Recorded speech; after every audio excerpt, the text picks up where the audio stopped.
بسم اللہ الرحمن الرحیم۔ پیارے دوستو، اللہ تعالیٰ سورہ شعراء میں فرماتے ہیں کہ میں چاہتا تو سب کو سیدھے راستے پہ لے آتا، لیکن اللہ جسے چاہے، جس کو چاہے اس راستے پہ پسند فرما لے، کیونکہ یہ اللہ کی معرفت کا جو راستہ ہے، اللہ کے دین کا راستہ ہے، اس پہ اللہ تعالیٰ جس کو چاہتا ہے پسند فرماتا ہے اور اس کو اپنی معرفت نصیب فرماتا ہے، اور یہ اللہ کی طرح دل سے محبت سے اس راستے کو اپنائیں کہ جو فقر کا راستہ ہے وہ یہی ہے کہ محبوب پاک صلی اللہ علیہ وآلہ وسلم کے مطابق، ان کی سیرت کے مطابق ہم زندگیوں کو اپنا لیں، کیونکہ وہ کامیابی کا راستہ ہے، کیونکہ نماز، روزہ، حج کے ارکان جو ہیں، اصل چیز جو ہے وہ انسان کی زندگی کا مقصد ہے کہ نماز روزہ تو ایک مسلمان پہ فرض ہو گیا، حج زکوٰۃ طاقت کے مطابق فرض ہو گیا، تو نماز روزہ جو ہے اس پہ تو اتنی دقت اور قیمت نہیں لگتی، صرف اللہ کی محبت کی ضرورت ہوتی ہے کہ اللہ سے محبت کریں اور نماز اور اس کے روزے رکھیں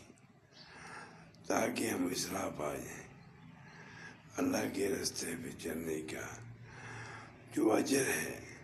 وہ اللہ کی ذات جانتی ہے، وہی ہمیں عطا کرتی ہے۔ اللہ تعالیٰ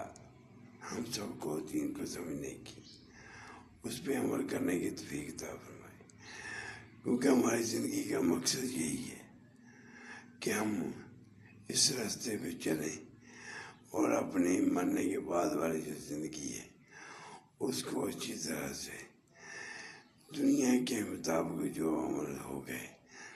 دین کے مطابق جو عمل ہو گئے، اس کے مطابق ہی آپ کو اس کا اجر ملے گا۔ اس لیے آپ دین کے راستے پہ چلیں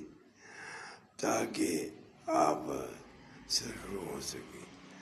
اللہ تعالیٰ ہم سب کو دین کے مطابق چلنے کی، دین کو سمجھنے کی، اور اللہ اور اس کے محبوب صلی اللہ علیہ وآلہ وسلم سے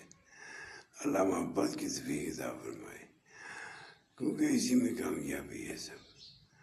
یا رب العالمین، ماہ پاک کے صدقے، رمضان مبارک کے صدقے ہم پہ رحم فرما، تمام امت مسلمہ پہ رحم فرما۔ یا اللہ فلسطین، کشمیر کے مسلمانوں پہ اپنی رحمت عطا تو کا نزول فرما۔ تو بہتر جانتا ہے کہ جو ہو رہا ہے کہ وہ بہتر ہے یا کہ ظلم ہے۔ ظلم سب کو پتہ ہے کہ ظلم کیا ہو رہا ہے۔ اللہ تعالیٰ ہم کو صحیح راستے پہ دین کو سمجھنے کی،